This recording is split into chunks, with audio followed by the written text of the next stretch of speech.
Du coup, je voulais vous parler d'un petit concept qui, je sais pas d'ailleurs s'il existe vraiment ou pas. Bon, s'il existe, quand même.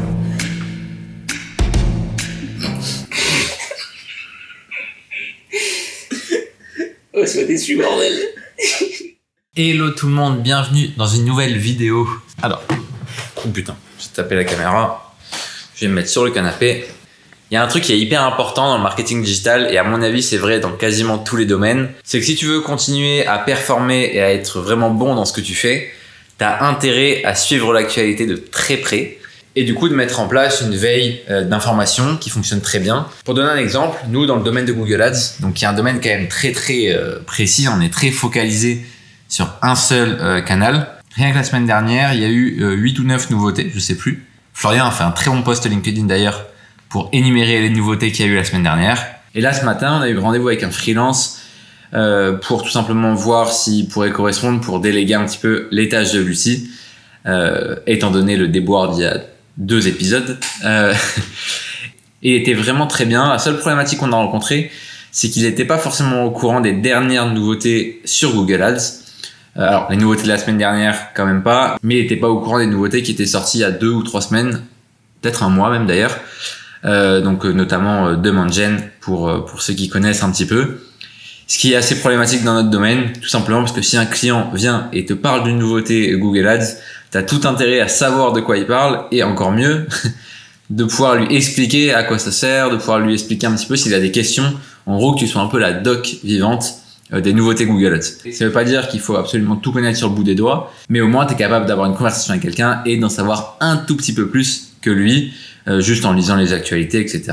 Faire une veille d'information, c'est du coup hyper important, à la fois pour les clients, mais aussi juste pour s'améliorer, tout simplement, pour ne pas être perdu dans les nouveautés, parce que je pense que dans un domaine comme Google Ads, et ça doit être vrai dans énormément de domaines, si t'arrêtes de suivre pendant 1 mois ou 2, surtout en ce moment avec l'IA qui arrive, etc., donc l'intelligence artificielle, à mon avis, t'es vite largué, quoi. T'es très très vite largué. Et à l'inverse, je pense que c'est très facile pour quelqu'un qui arrive sur le marché aujourd'hui, en se formant quelques mois au basique et ensuite en restant juste au courant de l'actualité, de devenir vraiment bon dans ce domaine-là.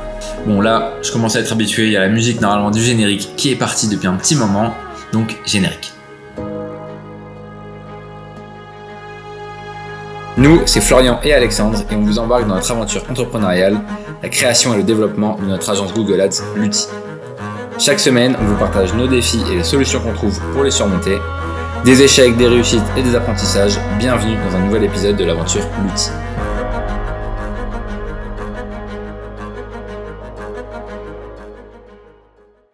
Pour vous tenir au courant, ce matin, on a fait 2 rendez-vous avec des freelances pour remplacer Émilie, tout simplement. Comme vous l'avez vu il y a 2 semaines, maintenant c'est un objectif de réussir à re-remplir un peu l'équipe.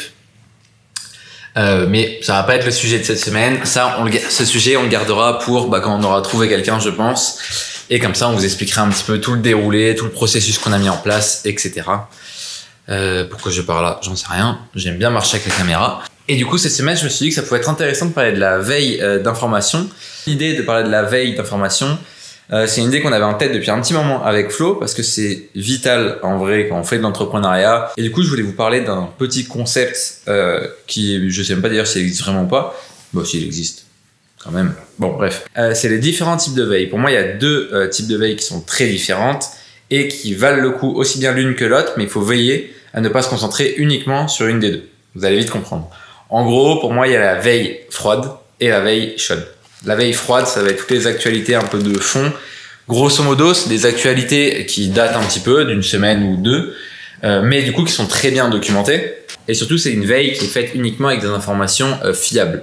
On va aller se renseigner par exemple dans des journaux, sur des blogs de qualité, donc on est sûr de l'information. Et ça, donc pour moi, c'est la veille qui est froide. C'est la veille, en gros, on va pas être les premiers à connaître cette info. Par contre, on va vraiment la connaître dans le fond. Et de l'autre côté du prisme, on a la veille chaude, qui à mon avis est le type de veille le plus commun. C'est-à-dire que tout le monde un petit peu fait de la veille chaude. C'est tout simplement le fait de se tenir au courant constamment des dernières actualités. C'est le côté, normalement, si on aime ce qu'on fait, qui est très très simple à faire parce que juste en fait, en étant sur son portable, sur son fil d'actu, LinkedIn, Insta, Twitter ou n'importe, on va avoir ces actualités-là parce que ça va être intéressant Nous, par exemple, dès qu'il y a une nouveauté sur Google Ads, il y a des posts sur Twitter, il y a des posts sur LinkedIn, il y a des articles très rapides, donc ce sont des articles très très courts, mais qui donnent l'information. Et du coup, ça fait que très vite, on connaît les petites nouveautés. Alors, on les connaît pas en détail, on sait pas du tout si une information est fiable ou non, parce qu'en général, c'est des personnes un peu random qui vont donner ces infos parce qu'ils ont repéré quelque chose en allant sur Google Ads. Et du coup, on sait pas trop ce que ça vaut comme info, mais on sait qu'a priori, ça va arriver, ou en tout cas, on peut juger de la qualité de l'information, et du coup, juger si on fait confiance ou non à cette information-là. Il faut que j'y aille parce que je me prépare pour le badminton, mais la veille froide permet aussi de vraiment qualifier la veille chaude. Je m'explique. Si on a dans notre veille froide des infos sur le marché, on est capable de tout savoir si une information issue de la veille chaude est pertinente ou non. Typiquement, si le marché dit il faut aller à droite toute, Google a décidé d'aller à droite toute, imaginons, et qu'on a une info vraiment qui vient d'arriver, qui nous dit que Google fait une action à gauche complètement, bah là, ça sera louche. Il y a peu de chances qu'on croie cette information, ou en tout cas, on va la prendre avec des grosses pincettes. Donc, grosso modo, on apprend avec la veille froide vers où va le marché, et ensuite, ça nous permet de qualifier les différentes informations qu'on obtient avec la veille chaude. Maintenant, je me bouge parce que je suis déjà en retard pour le badminton. Et ensuite, je reviens un petit peu plus tôt parce qu'on a un rendez-vous prospect avec Flo cet après-midi. En fait, on en a même 2. Du coup, on va faire les rendez-vous et je vous tiens au courant.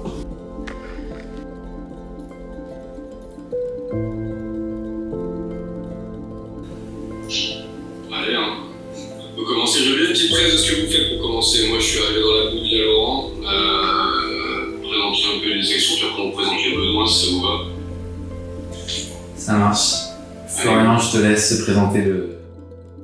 Ok, fin du rendez-vous. Ça s'est très très bien passé. C'est un très très bon prospect.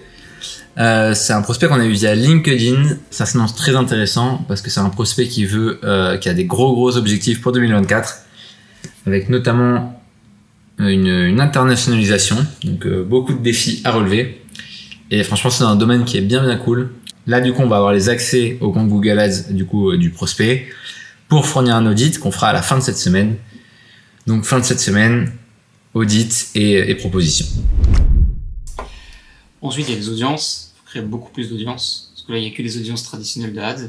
Donc, il faut en faire par rapport au comportement. Donc, on a vu l'attribution, donc sur 7 jours, 6 jours, 5 jours. Le trial, la durée, le scroll, voilà. Voilà, du coup, avec Florian, on a regardé un audit qu'il a fait sur du coup le prospect qu'on a eu hier. Il y a vraiment beaucoup de choses dans l'audit, donc ça c'est bénéfique pour nous quand on tombe sur un compte qui a pas mal d'erreurs, parce que forcément on sait qu'il y a de grandes chances en tout cas qu'on fasse mieux en termes de résultats que ce qu'ils avaient avant. Donc c'est bénéfique. Et justement, je trouve que ça rejoint un petit peu le sujet de la veille, de la veille d'information. Tout simplement parce qu'ils ont mis en place pas mal de nouveaux types de campagnes sur ce compte, mais on sent bien qu'ils les ont pas comprises à 100%. Il y a des choses toutes bêtes, par exemple une Pmax avec beaucoup d'erreurs.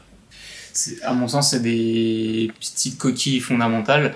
Donc, ce qu'il faut savoir, c'est que les Pmax, c'est des campagnes qui diffusent sur tous les réseaux du groupe Google. Voilà, bon, c'était assez technique. Je sais pas si ça va... C'est assez technique, mais grosso modo, c'est ça. Il y a eu... en fait, c'est comme s'ils faisaient 2 campagnes qui se concurrençaient elles-mêmes au sein d'un même compte. C'est vrai. Voilà. Du coup, c'est des choses c'est des réglages qui sont assez simples à mettre en place pour réparer ça, mais on peut les mettre en place uniquement si on s'est bien renseigné sur comment fonctionnent vraiment ces nouveautés. Et là, ça n'a pas été le cas a priori. Donc, la veille d'information, c'est hyper important, mais il faut surtout faire attention, pas juste à accumuler de l'information, mais à la comprendre et à bien la traiter, à l'analyser comme il faut, pour en tirer les bonnes conclusions et la bonne manière de fonctionner avec. D'où l'importance d'avoir une veille froide et une veille chaude.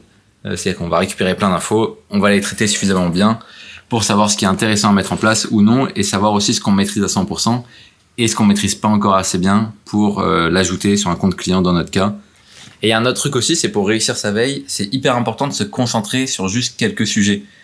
On peut pas être concentré sur tous les sujets à la fois. Typiquement, c'est impossible de faire de la veille sur toute la publicité en ligne, sur le référencement naturel, sur la création de sites, etc. Ça a beau être tous des domaines hyper intéressants. On a vraiment, quand on se passionne pour ça, on a envie un peu de connaître tous ces domaines-là. Mais pour autant, c'est impossible de faire une veille parfaite sur tous ces domaines. Donc il vaut mieux en choisir quelques-uns qui sont nos domaines de prédilection dans lesquels on va vraiment se concentrer à fond. Les autres, on va en entendre parler un petit peu à côté, mais il faut pas se concentrer dessus.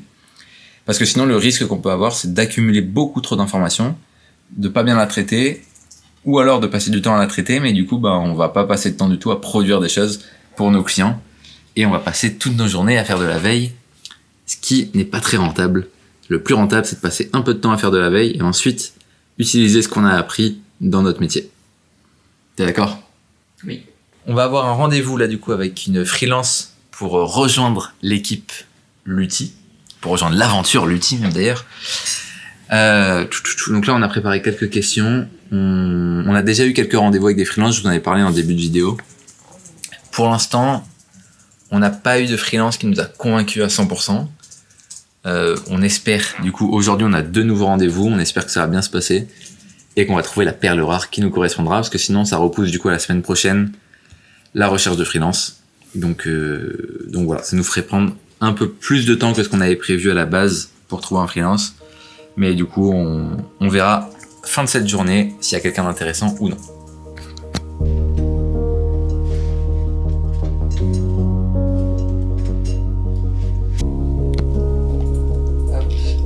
Bonjour, enchanté. Bonjour.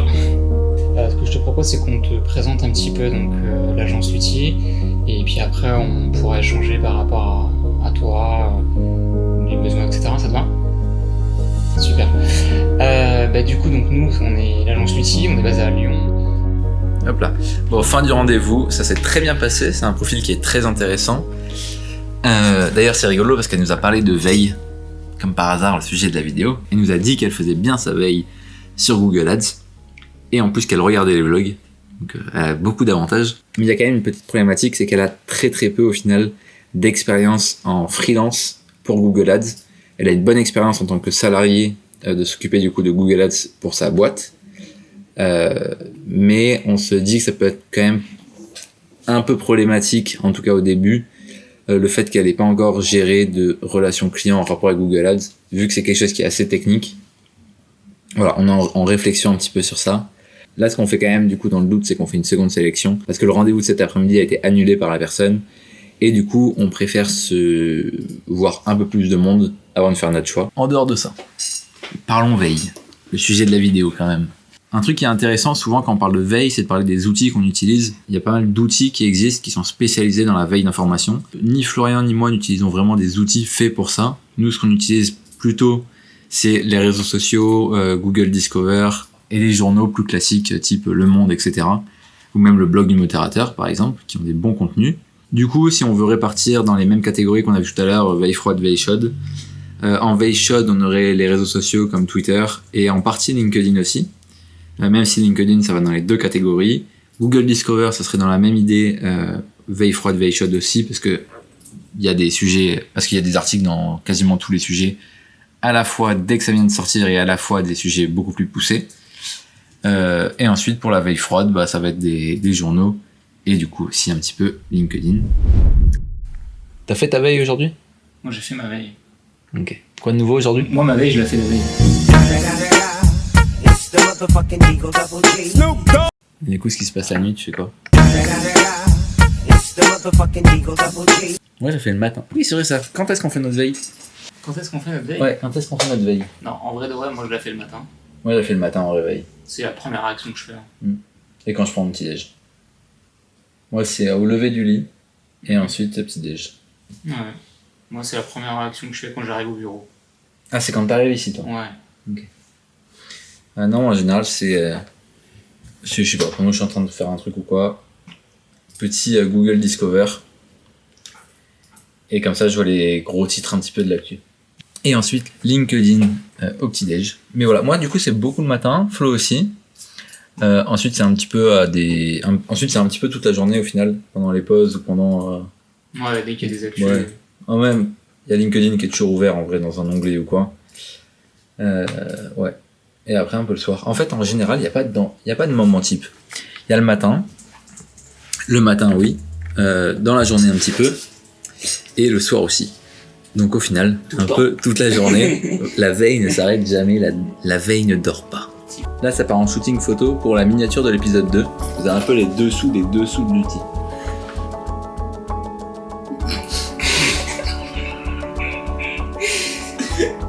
Oh, sois déçu, bordel. Ça rend bien ou pas? Ça rend bien.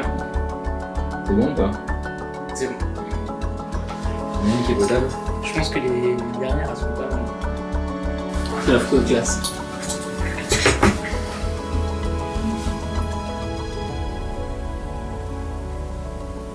Fin des coulisses des coulisses.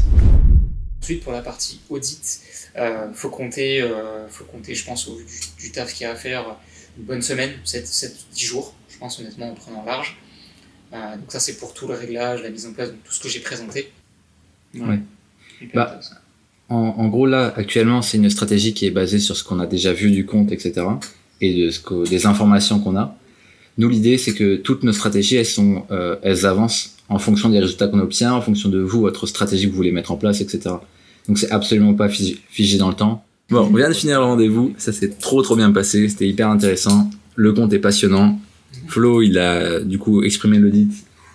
C'était magnifique. C'était magnifique. Voilà, c'est le terme. J'ai rarement fait des présentations de comme ça. Ouais. Parce qu'en fait, il y avait vraiment beaucoup de choses. C'est un compte qui est très intéressant. Donc, ils ont l'air vraiment emballés par la prestation. En tout cas, une très belle réussite ce rendez-vous. Ouais. On va en savoir plus très bientôt. Là, nous, il faut du coup qu'on modifie un tout petit peu la présentation. Ouais. Ils voulaient un peu de détails au niveau du tarif notamment. Donc voilà, on part sur ça. À toutes, faites votre veille. Cette semaine, on vous prépare un truc un peu particulier, ça se trouve dans ce colis. Pour nous, l'aspect authentique, c'est hyper important en entrepreneuriat. Et ça fait un moment qu'on voulait mettre en place un autre concept de vidéo sur la chaîne. Voilà, grosso modo, les réflexions. Ouais, on a trop hâte de le faire. En plus, on tourne samedi, là, donc ça va être trop bien. Mais surtout que ça va être un vrai défi. Hein. Du coup, c'est là où on va tourner.